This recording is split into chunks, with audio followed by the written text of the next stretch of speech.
Welcome to Politics Done Right. I am your host, Egberto Willies. This is the progressive program that will take the mystery out of politics. This is the program that will encourage you to make sure government becomes we the people. Whether you are liberal, conservative, or otherwise, you get to air your point of view.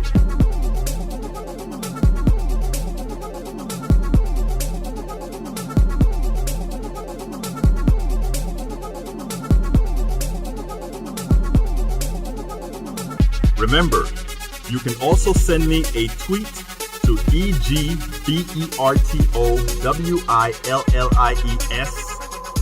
That is, at Egberto Willies. Let us engage. It is politics done right. 1, 2, 3, 4. Well, folks, welcome to one more edition of Politics Done Right. I'm Egberto Willies, your host. Thank you so kindly for being a part of the show. We're going to have a great show for you today. We have a special guest on the show today. And I tell you what, since the interview is longer than expected, what I want to do is I want to get immediately into it. And then at the end of the interview, we can go into talking about the current eventualities that are happening right now. So without further ado, let me go ahead and give you our, well, you know what? I think before I do that, I honestly think before I do that, it is my responsibility to kind of give a little preamble to what the show is about. I think I better do that. So because our podcasters and so forth need to know that.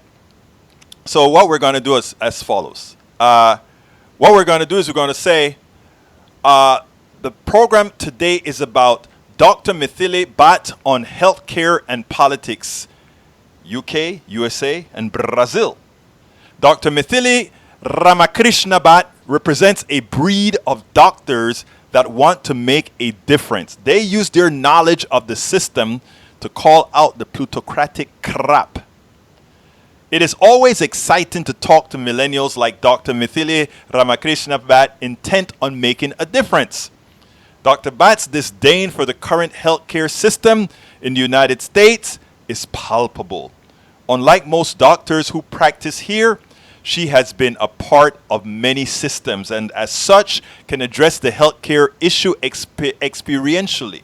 In other words, she doesn't have to tell you the crap that you hear on TV all the time from these folks that really don't know what the hell's going on. You know why? Because she knows what's going on. She's been there and she's been all over the world. Unlike all these people that simply work off of propaganda, off of selfishness or whatever, she's been there. So, she does not bite her tongue as she points out several ills in our system and its downright immorality. I love how the young people are fearless. Fearless when it comes to exposing a lot of the crap we've been living through for so long. So without any further ado, Dr. Mythili Ramakrishna Bhat. Welcome to one more edition of Politics Done Right. I am here with a very important person because she has a story to tell. Mythili Ramakrishna Bhat. Dr. Mythili Ramakrishna Bhat. Welcome to Politics Done Right. Thank you so much. How are you doing today? I'm doing fantastic. So glad to be here. Listen, we wanted to have you so badly because let me tell you, young people now, okay, are the essence of what's going to change this country. Absolutely. Because as we know right now, the things that are happening in this country, the people that are holding us back are folks, they're not bad people. No. They just can't let go, and they just can't let go from what an indoctrinative force has done to them. So, first of all, Mythili, tell me a little bit about yourself. Okay, so I was born in India, raised in India, did my dental school, then went to Britain to do my master's in public health at the very prestigious London School of Hygiene and Tropical Medicine. Very important school, and I'll tell you a bit about it later. It was an honor to go there, do public health, and I did a lot of research in HIV/AIDS, worked for WHO for a while, worked for LSHTM in London for a while, and then I was chosen to come to America as a Heinz Research Foundation Fellow. Now, that's an important thing too, you know. Heinz Foundation has been there for, you know, years, and they choose 2 people from developing countries to come here and probably learn something from America and probably go back home and inculcate American values Into into India. India, okay. So I think that was a modern way of imperialistic. it's a new form of imperialism. Yes. It's what I call the Absolutely. technical form of imperialism. Yes, Yeah. absolutely. Anyways, little did I know that, and I came to Pittsburgh. Interesting institution there as well, and I can tell you why. Did research with Janssen and Janssen, Gates Foundation. Oh, you did with Gates too? Absolutely, I am I did. concerned about you. I know, right? I shouldn't be here on your show. I'm a traitor, right? Or rather, I should say, No, you're not a traitor. I probably saw all of that, right? But you know what? The thing about it is it proves that indoctrination does not work with everybody. No, it probably doesn't. Not Not for you, absolutely. Not for me. So yeah, I did that for 4 years. Then aptly, I did a master's in public administration in Cleveland, and also worked for a midtown city-funded firm. And then I decided to go back to clinicals. So for that, I had to go back to school in America. Did you come in? Was that here in the States or England? In states, Okay, basically. So right. no matter where you are, where you've graduated dental school, whether it is in you know, Britain or Australia, in America you have to do 2 years of schooling Oh, again. okay, got it. So that's what I'm doing, and I'm finishing in May at the very prestigious University of Michigan, and I say it very sarcastically for a reason. Probably shouldn't be advertising this, but no. It is fine. It is fine. So yeah, that's what I'm doing now. So I kind of come from a perspective of policy, perspective of actually working with a private organization Right. and a non-profit organization like Gates Foundation, and I have so many stories to dish out. Right? Well, you know, what is interesting is one of the reasons I like talking to you, right, is a lot of people think that our millennials are not quite apt to what's happening in society today. And what I find in speaking to people like yourself and Anand and all other folk is that you're well aware of what's going on. And the thing about it is the difference between your generation and a lot of the older generations is that you actually understand the con. Yes. So, yes, to a large extent, my generation is a lot more idealistic. Right. Than, pardon me if I say your generation. Right. You know, and I think your generation also had the benefit of being mentored by the greatest generation. Right. And you know, I've lived in 3 different continents, 3 different countries, studied, worked in 3 different continents, and I can tell you that I've always found the difficulty in baby boomer generation accepting a different voice in any area for that matter. But whereas I found the greatest generation almost like pushing me to, you're excluded, you're almost like our generation, right? Thank you. But like the greatest generation has always pushed me to have a voice. In fact, Right. all my mentors are amazing people who have probably contributed so much in this world. Are all from the greatest generation. Right. One of my mentors is a Nobel awardee, Right. you know, at the London School of Hygiene and Tropical Medicine, and you talk to him, he talks about inequality every day of his life. And he understands the And implications. exactly. And Yes. so here he is telling all of us, yes, you guys are all right, but then we have our parents' generation saying we're spoiled Right. and whatnot, which is kind of ludicrous and absurd. Well, you know, I speak a whole lot about that, you know, when I talk about just something like the minimum wage. They're like, well, we used to do it on a minimum wage. And I'm like, yeah, but if you're doing it on a minimum wage 20 years ago at $7.25 and it's still $7.25, that means you did it on a lot more money than they're doing it right now. Right, and I was, by the way, I waitressed my way through college, so right. I completely understand. And Exactly. you know, what is minimum wage? What is under the table minimum wage? Working at an Indian restaurant where they probably were evading taxes, but poor student me, I had to pay my bills because I rebelled against my father, and I said, well, as a woman, I have a right to say something, and I have a right to education. Right. You know, and it's interesting. India has passed a law right to education right now, and Right. a lot of wealthy right-wingers are probably against it, which means they have to mix with the, you know, The other uncouth- not so what do you call it? the lower caste. caste Right, people, right. there. So right. and you know, Interestingly, I was born in a upper class, and I always come back to where I was born because it astonishes me that me being born in probably an upper middle class, an only child, to a businessman conservative to the hilt, like current BJP right-wing government. He was the state treasurer of that government. I'm not dissing my dad. The heart of conservatism. Heart of conservatism, Yes. right?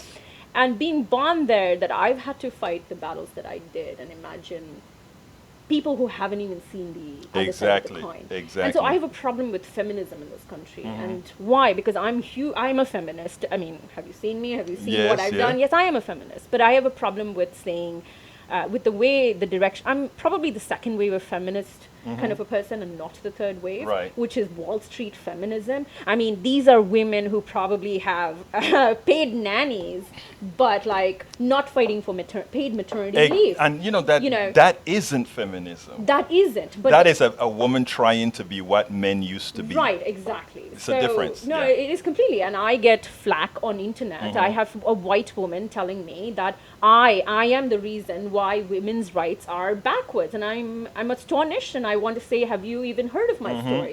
I mean, I'm a woman of color as an immigrant living in this country, Right. and I have fought my way up. And you, as a white person, are telling me that I am somehow pushing the feminist movement backward, right. just because I believe in a picture my husband posted, which was a proud Hispanic woman with a gun and a babe in her arms on her breast, which I thought was the most powerful image.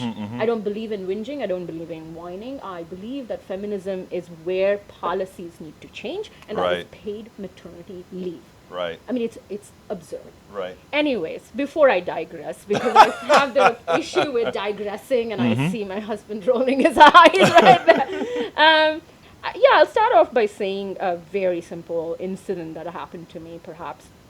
So I wear contact lenses, and I have issues with my eyes all the time. My power is very high, and I was living in London, and one night my corneal, I think there's some issue with cornea. I just woke my friend up, and all we had to do was not even call. Like, we just walked over to the ER, which is Moorfields Eye Hospital, one of the world's best eye hospitals. Waited for about 20 minutes. Saw an amazing doctor who gave me some eye drops and gave me some prescription, Sent you by your way. and sent me by my way. And I that was went in the UK. in the UK. On yeah. guess what? On what kind of medicine was it again? What kind of a medicine was it? Like, No. Like what kind of a healthcare system was National Healthcare Thank you. System. NHS. It's called the NHS, It's people. called NHS. Right. And no, so I went, got my prescription for about £3 because it's very cheap there. Came home, got well, I was on my way. And I have this tendency of flaring up, my eyes flaring up, and this happened many times. And guess what? I came to Pittsburgh, Uh-oh. my American city. Good luck. And I'm an employee of University of Pittsburgh Medical Center, right? The interesting part of Pittsburgh is all of them are owned by UPMC, and I'll get to you about UPMC. UPMC is a very interesting story. And, Right. And when I say British way of interesting, crappy. So sorry. I woke up a friend. He drove me at 4 a.m. because I had similar issues. Waited for triaging for nearly 40 minutes, as opposed to 20 minutes, guys. And then I was seen by an intern who was an ophthalmology intern. Wouldn't even ask me how I felt. That was not the first question. I was surprised. I said, I "Oh, do wonder you what want was to the understand?" first question. Yeah. How do you feel? How's the pain? Yeah. Well, none of them was that. So, these are the, drops and blah, blah, blah. Oh, you'll get your bill in your mail, blah, blah, blah. And I was sent, home. I had to go buy my prescription drugs, which I paid a lot of money, about $20 or something, as opposed to £3. £3, yeah. Went home, and then in a week I got a bill. And I really want you to guess how much that was. This was literally not even a corneal abrasion. Okay, but you went to the emergency room. I went to the emergency room. I was seen 40 minutes later by an intern Right. who just gave me an eye drop. This was Right. not even a It was corneal over abrasion. $500. That's it? poor guess, $3,000. Oh my God. I have a story like that, but this is your show right now. But I don't want to tell my story because I've told my audience many times before. Yeah. But I mean, I don't. Let me tell you why I said $500. Because you said you worked at the hospital, I figured you got some sort of a break. $3,000. But of course, like UPMC has my insurance and I have a copay and everything. But for what? I didn't even have a corneal abrasion. That is because that is the money going to a few shareholders and all these other folk. Right. And I was mad as hell. I was like, I called up my husband who's an American, and I was like, what on earth is this? And then, this is when I was getting to know America.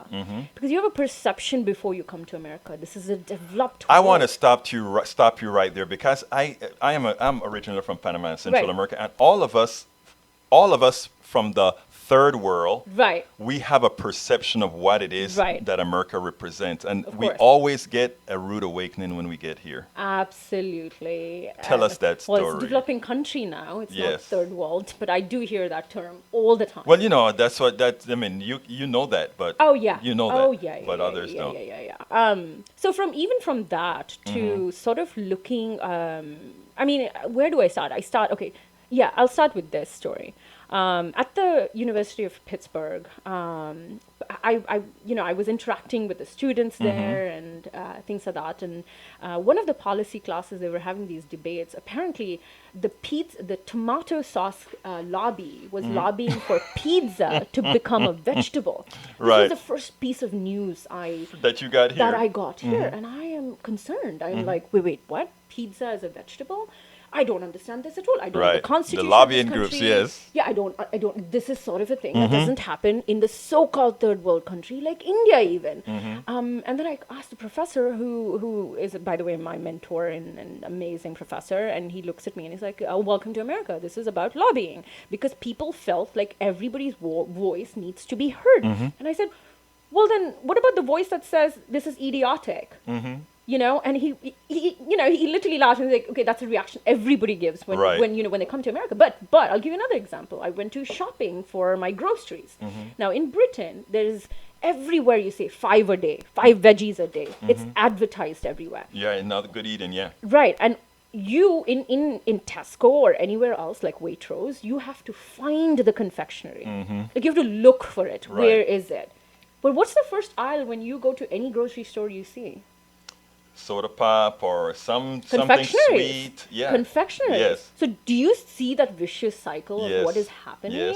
Yes. I mean, it is more than rude awakening. It is, oh my gosh, did I pass through a looking glass? Well, I want to stop you there for a second, and you do know this, but our audience have to realize that when folks come from abroad and see things like this, what they start to realize, what we know immediately is we've all been commoditized, and everything is made towards making a profit for something. Someone, yeah. And that involves, I mean, it's not, it involves turning everything into a product, even healthcare into a product. Yeah, no, it's almost like, so the first time when I went to my physician at the University of Pittsburgh, the person was just typing away, not even looking at me. There's a traditional patient-doctor relationship that didn't even happen. The whole time he was in front of his computer. I was concerned by all of these. I kept observing all of these things, and I was like, I want to get bottom of this. And then, my husband, who was then my friend, is also a physician. We compared notes on teaching, by Right. the way. I'm not going to sound rude to him, but I was way better trained, even though I was a dentist and I'm not an internal medicine physician. Anand? And I will tell you this because we started comparing notes. I said, okay, do you percuss? Do you palpate for these things? And he said, we were taught. I said, how many times have you drawn blood? How many times have you done IV? Me as a dental student, I was trained to do all of that, these right. things.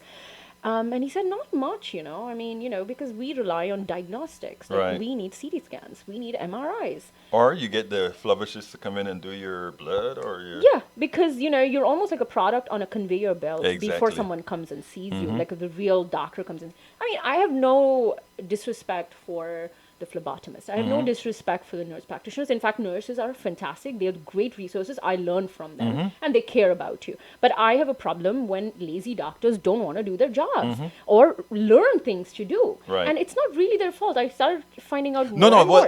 what we have we have, you know, if you notice, I've learned over the years now as I've interacted with people, is not to blame people for how we are, but the No, system. it is a system. There is a master on the system, and the system is creating this. And once we can get there, I think that is how we're going to be able to relate to people. So when you're relating your story in doing that, that's how we get to people. Right, and to be thought of me as a product on a conveyor belt that each person is going to come, and then this person is going to come, and this person is not even going to use his brain to diagnose a disease, but he's Right. going to use a CT scan, which may not even be necessary. It is an unnecessary cost, but guess who's making that money when they're ordering a CT And scan? that's the whole issue behind it. No, as a dental student this year, I was selected to be an oral surgery selective, and my chosen field is surgery, oral surgery. I want to get into oral surgery, and I love it. So I am being trained by a Chilean oral surgeon, which is an interesting. Where was she trained? Was she trained in Chile. Okay. And he and I compare notes, and he and I are shocked most of the times when we look at our patients who are coming with lesions on their tongue, which means they probably have cancers. But we have to look at the insurance, whether the insurance can cover this biopsy, this extraction, this procedure that this patient needs right now, instead of saving a tooth, for instance. When I'm pretty sure all of you all have gone through dental procedures. Oh, yes. You have pain, and that dental disease is progressive. It will never stop, which means you probably need a filling. But you'll not come fearing the dentists are all privatized and cash. You probably don't have cash, so you won't come to me. And then it'll keep progressing to an extent it'll reach your nerve, which means right now I have to do a root canal treatment on you. But guess what? None of the insurance covers root canal. So it's out of your pocket, so you let it fly. Or no, get it extracted, even better. Right. I'll extract your tooth. Why don't I extract all your teeth and give you a complete denture? Because your insurance covers that. Your insurance doesn't cover, and it's not bothered saving your tooth. Right. They just want that, and it's a shame. And here's an interesting thing from what you're just saying. Insurance would want you to do that, right? But at the same time, we have the lobbyists in America saying things like socialized medicine or single payer or whatever. They are going to tell you what to do, when the reality right now is we have insurance companies whose sole purpose is making a profit, saying we don't want to pay for that, and because we own you as a person of the policy, you don't. No, and I get frustrated when I see these debates, and then you have Pete Buttigieg, sorry, I'm not a big fan, keeps saying, oh, we don't have a choice if you have Medicare for all. I'm thinking, I'm in Britain. There's Medicare for all means I can go to any hospital wherever I want. I can get the best of the best. Mythili, let me tell you, and we are at a very serious point here. Yeah. That is a message that needs to get out, because Right. what happens is it the same way it drives you crazy when you hear Medicare for all means I don't have a choice. No, private health care means you don't have a choice. And to put it bluntly, I'm upset at Bernie and I'm upset at Warren for both not look, the narrative should be private health care tells you what to do, my health care don't. Right. Okay. So I'll give you an example recently. It's actually a very personal example. I didn't want. I think the reason I didn't want to say it is the personal issue that it is, and it's right now. It's happening in our family. My mother-in-law needed a breast biopsy. Now, my father-in-law is a physician. She's physician's wife. That means she can afford, right? She's an affordable care, Obamacare, basically for small businesses. Because they're a small business, yes. Business. Yeah, right. So they had a mammogram, they found spots, and she needed a biopsy. Guess what happened when she approached a place to get her biopsy? How much did they quote? Do you think first of all, do you think the insurance covered it? They should. Well, no, they didn't. But wait, if she have Obamacare, first of all, she should have every year a checkup that they cover they cover the mammogram. They do. But if Partly. she has to go for a biopsy, she has to pay for the biopsy. Yes, she has to pay for the biopsy. Right. And her premium every month, by the way, under Obamacare is about $500 to $800 that she's been paying every month. Ridiculous, yeah. Ridiculous, right? Anyway, this is affordable care. So she goes, guess how much they quote her for the biopsy? I'm scared to even fiddle with This that. is a doctor's wife. Get it, and and you've met my father. Yes, I have. Who actually is against Medicare for Yes. all, by the way, FYI. It's still? Well, I don't know. Okay, tell me what they quoted. $12,000. Whoa. Hold on. For the listeners out there, listen to what Mythili just said. A doctor's wife had a spot on her breast, and they decided to do a biopsy, and they quoted her. $12,000. Okay, hold on a second. Is that $12,000 that she would have to pay Yes, out of pocket. for the particular insurance policy she had with Obamacare? Yes. And many of the places that she wanted to go was not even in network. Then she asked for cash price. She said, you know what? This is ridiculous. Give me a cash price. They still came up to about $6,000 to $8,000. It was a hell nightmare. She, in fact, even said, should I even just wait? Should I even go gone? No. I mean, yes, of course she knows that as a doctor's wife. Yeah. But like I'm saying, what? And she asked me this poignant question 2 days ago. And she is not particularly fond of Medicare for all, by the way. I'm just giving, Right, all right. of this. And she asked me this poignant question. I, as a doctor's wife, we can afford, To pay that, yeah. But you don't want to. Yeah. You don't want to pay that, but like I'm imagining, what about poor people? Like she was on phone. Oh, I have to tell you this. She was on phone to say, why am I out of network on all of these phones? And it went to Philippines. And so she's frustrated here. She has a lesion. She is probably needs to be emotionally like, oh my gosh, am I going to have breast cancer? She, instead of just taking care of herself, she's on phone every day trying to figure out why it's 12,000 and why certain hospitals and diagnostic centers are not in her healthcare network or whatever. I'm sorry, and it's a phone tree, and it's going to Philippines, who does not understand her. And in Philippines, he's like, oh, where's your address? And when she says, I need it for biopsy, and she's like, bopsy? Bonesi? No, I'm not blaming the Philippines. Right, no, I know. It's because, again, it's not their language. Yes, and someone who needs this is doing this. Yes. And she at least has support system. So think about people who don't have any of this. And, that's known as empathy. What we have to instill in the average person listening to this right now is a feeling of empathy, even if they can afford it. That what about those who can't, which in this country right now equates to about 80% of people who can't handle a $400 bill. Yeah. It is rather frustrating. Now, how did she resolve the $12,000? She paid cash. $6,000. Well, no, she went to Beaumont. My father-in-law called up someone he knew, but she still paid about $2,000 in cash to get a biopsy. And think about it. That's because she knew somebody, another doctor, who was doing it as a favor for your father for $2,000. $2,000, by the way. Out of pocket. Folks, anybody who thinks that Medicare for all for those who want it really means for those who want it, they're fooling themselves. Continue, Mythili, because that is Mythili. That is. No, it is sad, isn't it? I mean, and here is a person who's never been Medicare for all actually asking me these questions, and we talk about it now. It's a subject. When it comes to us, what we need to realize is, hey, I'll tell you something. My husband is a physician, I'm a dentist. I can make $1 million, but I'm not fighting for that crap. Sorry to say. Right. This is the only country where I meet medical students, dental students, and I ask them, why are you doing medicine? Why are you doing dentistry? And the answer is, oh, for a better lifestyle. It is never to save the world. Yeah, it's naive. But hey, you know what? You go to Britain, you go to India, and they'll probably say there's some altruism to it. And this is why I wanted to say, London School of Hygiene and Tropical Medicine is an important school because I was the youngest in that class. It was difficult to get in because all of these are doctors from every country in Africa, every country in Asia probably, and they're all 40, 50-year-olds who are country heads of WHO, who've dedicated their entire lives in Africa, studying public health to go back and do something good. They're not fighting from, I'm going to get 200,000, 300,000. I want a comfortable life. They're not doing that.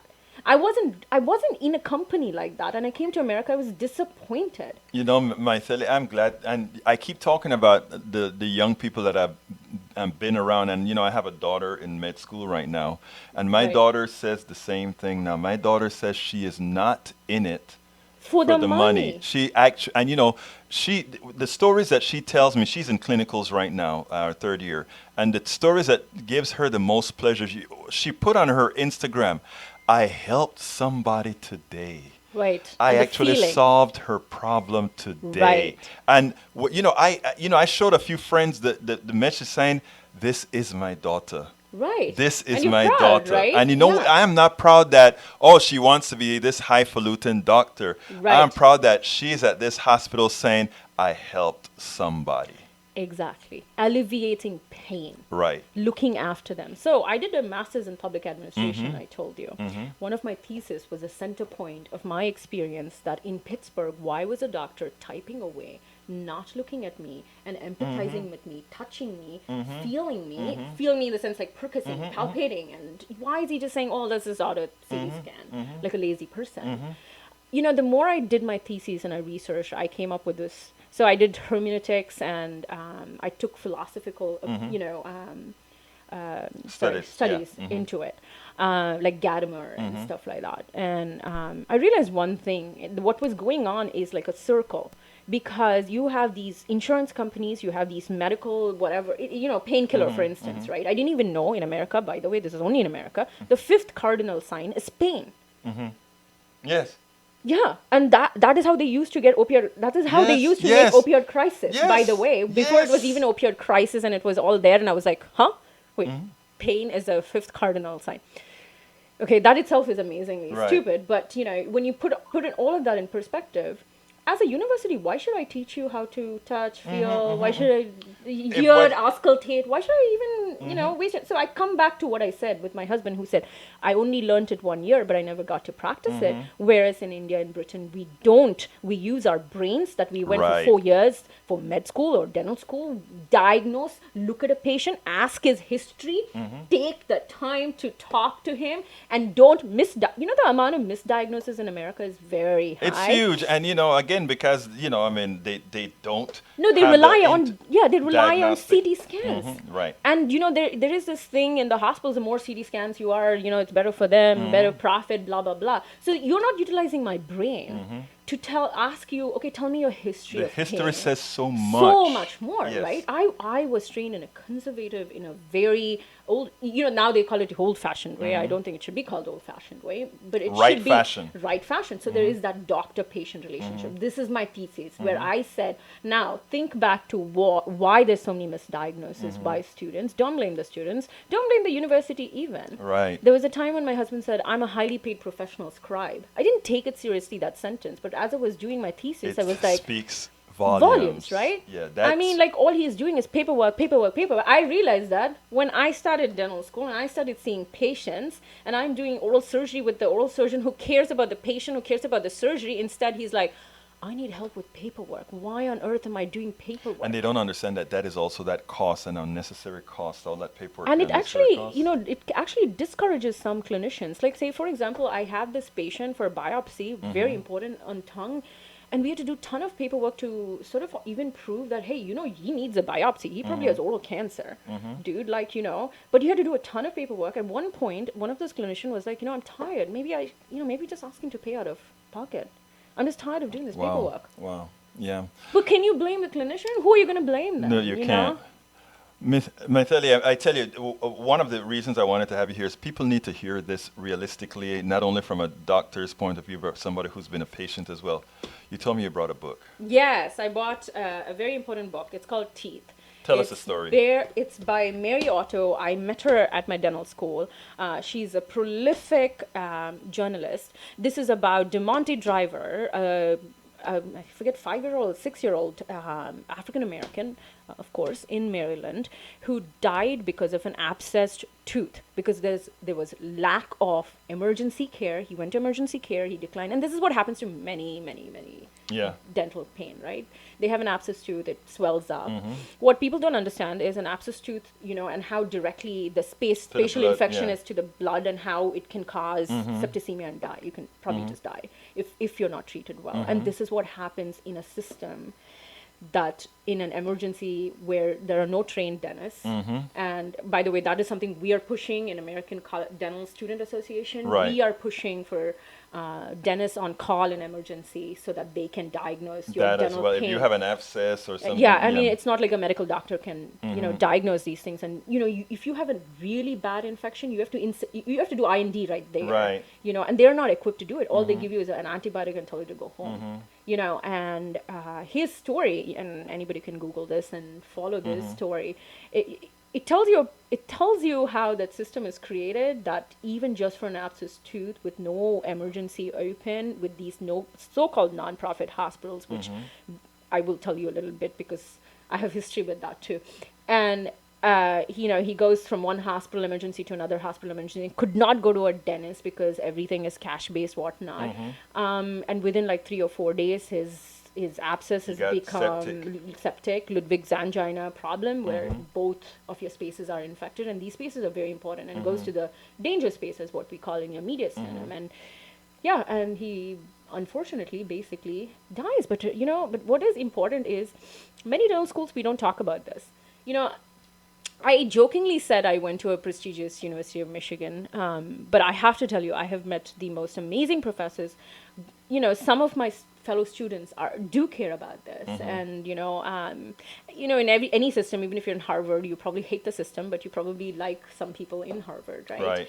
It's the same thing with the university that I go to, and that's why we had Mary Otto sitting in front of me, and I'm asking her these questions, and she wrote this amazing book where she's talking about inequality and struggle of oral health care in America. And nobody talks about this because first of all, you're not even here to talk. I mean, you're not even at the Medicare for All to talk about But dentistry. also it's not something that talking about it is going to bring more income in. No. Because already we know that it's all, so it's not going to bring any more. So I highly recommend all your readers to actually read this book, and I'm going to be writing a review of this book soon. And Send it to me when you write it. Yes.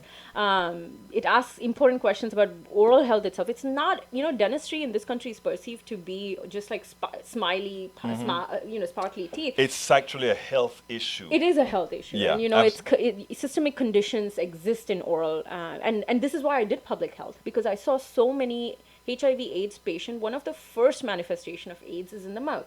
It's called oral candidiasis, and I was able to follow these patients up who have never had AIDS testing or HIV testing, where they would go late because I said, hey, you have oral candidiasis, and probably you should go get checked, and they would come back and say, yes, we're HIV positive, and then you can actually take it early while before your immune system is completely destroyed. And AIDS is such a disease. It brings it's controllable now. In America. Let me hear. Or probably in parts of America, that's it. I could say like a black person living in a city would still probably never get an antiretroviral drug. The triple, the ART, and forget in India, there's no ART. So I worked in HIV within the LGBT community, mostly transgendered community, in India, in Britain, and in America. And I have to tell you this. Very interesting story. The grant, the HIV Gates Foundation grant. My professor was gay, and he's from Britain, and and he headed this project. And every time I would say, why is there no T in that? Why is there no transgender community in it? And he would look at me and say, everything in America is political. I cannot even say transgendered community in a grant, NIH grant. Right. They would freak out. They would not give me funding. So at least let me fight for just the LGB part of it. And I was like, I thought America was amazing. I want to say something about the drug. I don't remember the name of the drug, but this was the combination drug that controls HIV was developed publicly. Yeah. And it costs a fortune, 20-something thousand or more, no, $80,000 a year to give it. These are things that cost dollars to make that should be able to be given to people all over the world. Yes. Yeah, okay, so LSHTM had this, so as much as it was prestigious, before students started protesting and doing that, they went to Africa to do their trials, drug trials. But of course, where do they give the drugs here with like 4 times the cost of everything? And you're in India, where there, it's interesting. My mother-in-law would always ask me to bring back drugs like painkillers and antibiotics from India because it's like a lot cheaper, pennies. Like probably $1, I would get 30 tablets. There you go. So, and over here, that's probably $50. No, I mean Yes. It's capitalism 101 here. Yeah. And, I'm not saying this. Okay, my husband is a self-professed socialist. I don't know what I am. I'm still figuring it out. I don't care. Well, I of mean, any ism. the truth of the matter, Mythili, is we don't even have to give labels, right? Yeah, exactly. I We agree don't with have you. to give labels if we're giving people what's going to make them No, better. absolutely. So, just yesterday we were meeting young doctors. There was a young Indian doctor, interventional radiologist, a friend of ours, and we were talking about it. He would ask me questions. He would be like, why Medicare for all? He asked me a very important question. He said, okay, you're a brilliant doctor, and there's the bottom of your class doctor, right? And you both practice. Why should the public get him and not you? In your socialized situation, he may get him. He may never get me. And so I was like, okay, let's rewind it. Let's bring it back. If I was brilliant and if I was whatever, my motivation is money. So I probably would never even work in the public system. There you firstly. go. I would probably always work for But the thing private about it companies. is, what these guys don't understand is you can say you're a brilliant doctor and there's somebody that is not as brilliant as you are. But the one thing you guys do is you follow procedures. Exactly. It's There is a it's standard procedure that you designed still do. procedures. Exactly. And now he has Exactly. a problem, he may come to you Right. to help solve. You were in Brazil recently, right? Yes, as a part of University of Michigan Global Health Initiative. Now, tell us a little bit about Brazil, a country that's not considered first world. It's not third world. It's a developing Middle income country. right. Now, Yeah. I understand they can afford to pay the college for their students, but you also tell me about their healthcare system. Yeah, so I actually did not even go to the main, I went to some Baru, Right. which is like in the middle Of the country, yeah. and stuff like that, very white, who all voted for Bolsonaro at that point. It was Can interesting. you believe that? Roberto, I can believe anything now. Now, Bolsonaro, Trump, what can I say? But here's the thing. These Yes. are doctors who still voted for Bolsonaro. But I have to tell you, have you heard of cleft lip and cleft palate? Oh, yes. So it's a huge big deal, right? Yes. And it's some, you do those surgeries, but for the rest of their life, they need to be followed up. Right. They have rehabilitation work. So there's a hospital called Centrino, Right. okay, that I frequented and I was part of, observing and, all of that Right. interesting stuff. But what I want to say is that I met a 90-year-old Japanese Brazilian person who came for his I think they had opened it. It's been like 30 years since Right. they opened it for his checkup that happens every 3 months from a very remote part of Brazil. They get patients from Amazon and they get patients from Central America. Right, By right. the way, and their trip from coming and getting those very important surgeries to the rehabilitation is all free of cost. Free of cost. This is Brazil pays for it. Brazil pays for this. From the middle of the Amazon into town. Yeah, and then they have something called teledentistry. We talk about telemedicine, teledentistry right. in this country. I actually saw it happen. They are making it happen. Yeah, so in these remote parts, they train their health workers to do the follow-up. Say, for example, you get a oral device and that needs to be tightened every month. They can't come all the way from Right, Amazon. right. They have a teleconference telling that health worker, following up. So they make once in a 6-month trip or once in 3 months. Right. From the time the mother is conceiving, pregnant, they do genetic studies all for free. This is cutting edge genetic studies that I saw in Brazil. I haven't seen something like this In the States. in India, in Britain, or in Or in the America. Amazing. I mean, this is like multidisciplinary care, physicians, speech pathologists, pediatric surgery, oral surgeons. They're all coming together and making this happen. So that all but below the exceptionalism of our healthcare system. That's so much Exceptionalism better. for a lot of things, right? Exactly. I mean, like that's the whole point, right? It's interesting. In 1960s, Indian court said right to life must be interpreted as right to health. Okay, is there a right to health? Is there a right to life in your country? I mean, we like to say that. No, there is no constitution. The Constitution is a there property document. Exactly, but Yeah. there is no amendment. There are no Right. amendments to say right to Right. constitutional. Even the new South African Constitution. So how has can that. you believe in a state? How can you pay taxes? I paid 40% taxes in Britain. Okay, I have to tell you this important thing that Bernie Sanders is the only candidate who's talking about raising taxes. But that 40% of taxes means I can go to the hospital for free. I don't have to think about Who's going to pay for my breast biopsy? Who's going to do Exactly. my pap smears Exactly, for free? You know, I exactly. cannot, I don't have to do that. Even though I Exactly. paid 40% as a waitress, may I add, Right. as a college student, whatever it was, I paid because I did not have to pay for anything else.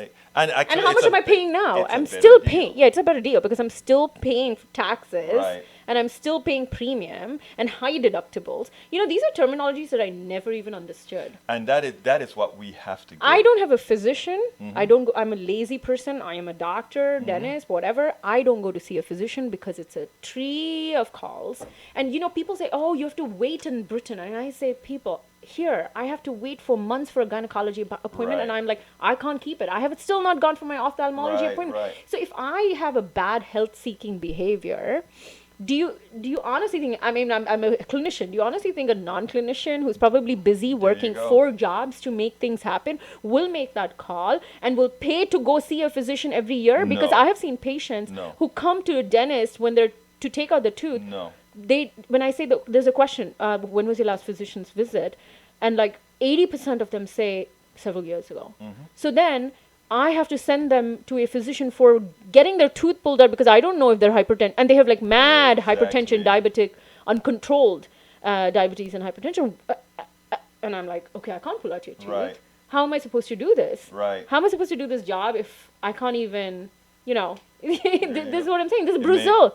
makes This is no Brazil that is doing it. But look, we're getting close on time. So what I need to talk to you about is your politics now. Tell me what are your thoughts on the current political the model that we're in right now? I think there's a deliberate attempt from mainstream media to shut some candidates off. And they are? Tulsi Gabbard, Bernie Sanders, Elizabeth Warren, mainly.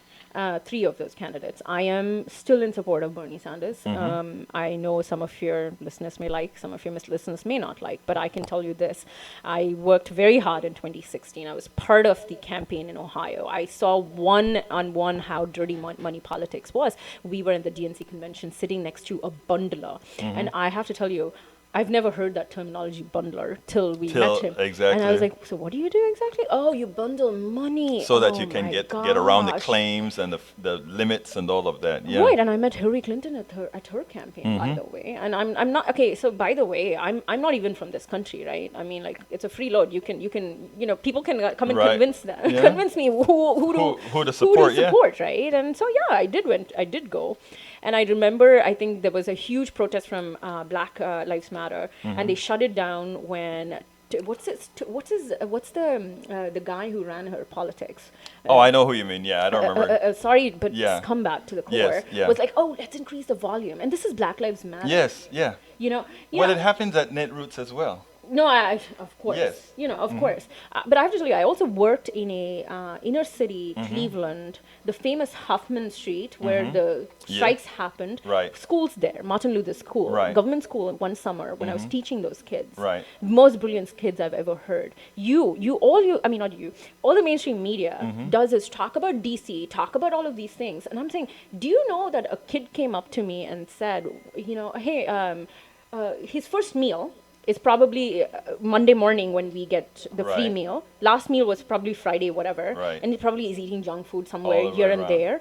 He comes and he says, oh, Dr. B, my dad came in, he took a shot and, like a Right. gunshot. And he passed out on our floor. He never woke up, And I'm like, this 7 to 8 year old telling me this with nothing in the eye. No emotion. No emotion. And I'm thinking, am I living in Africa, Kenya, India? No. And even Like- they're better, right? Mythili, let me tell you. The Americans right now that are seeking centrism, that are looking for the middle ground, they just don't understand how badly this country has moved from the level. They don't understand how bad inequality is because our media have made those Exactly. people invisible. These kids, how do you expect them to apply to college? I Right. brought Ann in to talk about how to apply to college for a Right. 16-year-old. They Right. don't know. They're Right. even looking at the application system saying, oh, I Right. need a recommendation letter. Right. What is a recommendation letter? Right. So if you're going to ask me that question, who do I support? I do support a candidate who has been consistent all his life. I do not care if he's 78. I do not care if he's 80. and that is Bernie Sanders for me. I'm left of Bernie on many issues, by the Right. way, and he's not a socialist. Whoever Right. thinks he's a socialist is ridiculous. Well, Read because your- he calls himself he just doesn't. I mean, Democratic he's a socialist, democratic right? socialist. Right. The thing, and the reason the reason I started to start talk about policy and not labels is because I've noticed when talking policy, Yeah. people listen to me and they Yeah. want it. Yeah. But Yeah, yeah, once the policy is tagged, Yeah. the carnal part of their carnality comes out, and that is Yeah, what that's we, why I don't yeah. like giving myself whether I'm East or whatever, And- Marxist or whatever. right, I and do the not thing like. about it is just say, this is what I want to do for you. But anyway, give me a closer. And I want to hear I'm making you the representative of millennials right now and what you guys want to see. I think we want to see a just, fair, and by that I mean equal opportunity for every. Not equal access. I mean, not equal outcome, but equal access. Equal access. Right. Exactly. That's important. Not legacy students being taken at universities. Not public universities made so inaccessible. Like, for example, there's no affirmative action at Michigan, and University of Michigan scored a C in diversity. No. So we want equal access.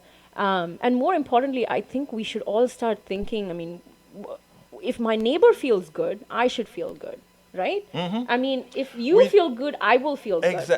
What happens to you matters to me. I have seen many Asians, Southeast Asians saying, oh, I don't care. African Americans, I don't care. But I'm like, their rights they're fighting for my rights. Exactly. Their rights are an important fight. A Muslim right is an important right. So I have Muslim friends right now living in, they're scared, but they shouldn't be. I mean, look, humanity. And you talk about freedom of speech in Yes. this country. There should be freedom of speech on the left. They say there's too much freedom of speech for the left and not for the right. That's not You true know, at that all. is not true at all. Yeah. And then when they blame Tulsi Gabbard for talking to Donald Trump, I get Right. irritated. Right. And Pete Buttigieg even mentioned that in the last debate. Well, it's like, oh, yeah, like Donald Trump met whatever. See, I'm going to say this straight. Okay, Donald Trump got two things right when he did last time. Whether he fulfilled or not, we know he didn't. He said no more wars, and take the trade policy out, which is absurd. That's why you don't have manufacturing in America. Right. And he got two things correctly, which Bernie did the same two things. Okay. So let's, they say that the broken clock is twice right in a day. So let's not completely say, oh, if I talk to a right-winger or I have friends who are against abortion. I have friends pro-abortion, but I have friends. Get out of your silly bubble and talk to people as human beings, agree to disagree, and be sympathetic, and what else? Be human, right? Mythili Ramakrishna Bhat. Let me tell you, that is wonderful. That's a wonderful way to end it. Let's just be Right. human. Let's just be human. There you go. It was so good talking Absolutely. to you. Yeah. Absolutely. It's always a Absolutely. pleasure. Yeah. Thank you so much. Well, folks, I hope you guys enjoyed the interview. I really like.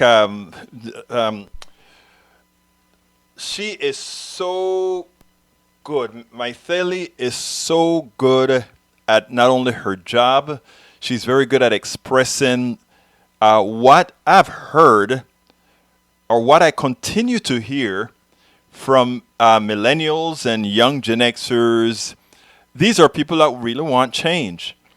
And what I hope, what I am working towards, and I know a lot of us are working towards, is to make sure that we don't not do what we know is best, what we know needs to be done.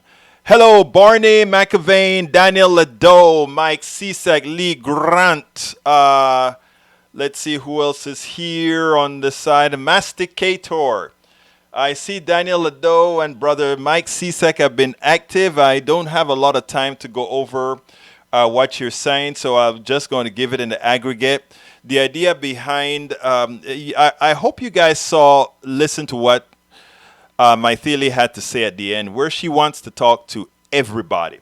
Just like I want to talk to everybody, just like Mike Cisak and Daniel Ledoux and Lee Grant, my conservative brothers, are always in the house. You know I always give you respect, guys. And there's a reason why. We don't have to agree immediately. We don't have to agree at all. We don't have to, but we have to realize that we have to live together. We have to realize that that we are the ones who have to make things better. Progressives know that the values we stand for, they're mathematical, right? If something is mathematical, it's right. But we have to find a way to convey that to those who are a bit more ideological than mathematical. And that's our job. And I intend to do that. But anyhow, before we go, I want to invite all of you to remember to go to politicsdoneright.com and give us support. By the way, we have a new T-shirt out. That is Nancy. That is Donald Trump on his knees saying, "Nancy, please don't impeach. It's funny. It's fun time." That's what it's all about. We want to have a little bit of fun here and there. We have a whole lot of T-shirts like that. So check it out. Support Politics Done Right and get a T-shirt out of it. So just go to our site and or store.politicsdoneright.com, store.politicsdoneright.com, and you can pick that out. Store.politicsdoneright.com. We also need subscribers. We need 1,000 subscribers. We're only at 94 or something like that on Patreon, and probably another 20 or 30 on PayPal. So we need you to go to politicsdoneright.com, support the show. We have a lot of work to do, especially for 2020 and beyond. We intend to get it done. Tomorrow I'm interviewing the person who is going one of the candidates who's going to replace, what's the name of the congressman that just died? God, I can't believe I can't remember his name right now. Was the head of the judicial committee, but one of the big committees that just died. I forgot his name. I can't believe I forgot his name. Anyhow, I'll be interviewing one of the candidates for that race in Baltimore. I don't know if I'm going to bring that to you tomorrow or I'm going to bring another subject. We'll see what happens tomorrow. But again, please remember to go to politicsdoneright.com, support the show, and make sure that we can stay doing what we do. Without engagement, without this type of engagement, we leave everything at the behest of the corporatocracy, of the corporate media. And we know that they don't really tell you the truth. They tell you what's necessary to maximize their profits from all of those who listen. Let's see, Daniel Ledo, last comment. He says, if you really want to make things better, Egberto, you will shut down this show immediately, then call me. I'll let you know how to start doing real good in the world. Cummins, thank you very much, Barney. It's Cummins. I'm interviewing one of Cummins, one of the candidates that's running the Cummins race to replace him.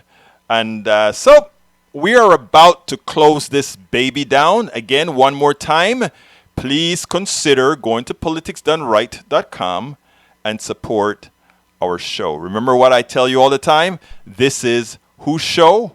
This is your show. And what I'd like to do before I go is maybe play you one of our thank you messages for those of you who have been a constant for us, and that is, of course, assuming I'm able to find it, which it seems like I did just fine in finding it. So here you go, my friends. Patrons and prospective patrons, thank you for your support of independent media. Why is it crucial?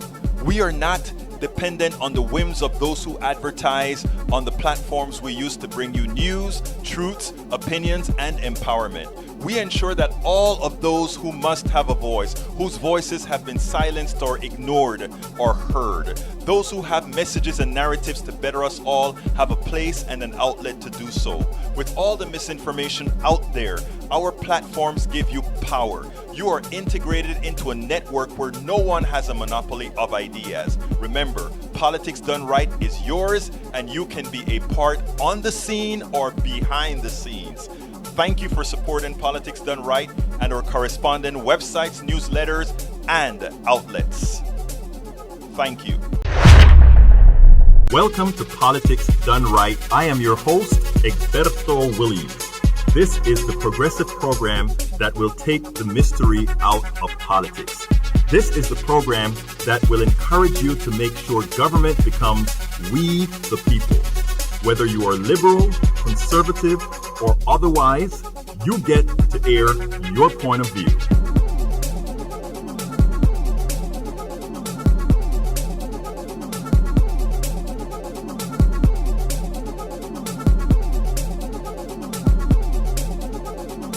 Remember, you can also send me a tweet to EGBERTOWILLIES. That is, at Egberto Willies. Let us engage. It is politics done right. 1, 2, 3, 4.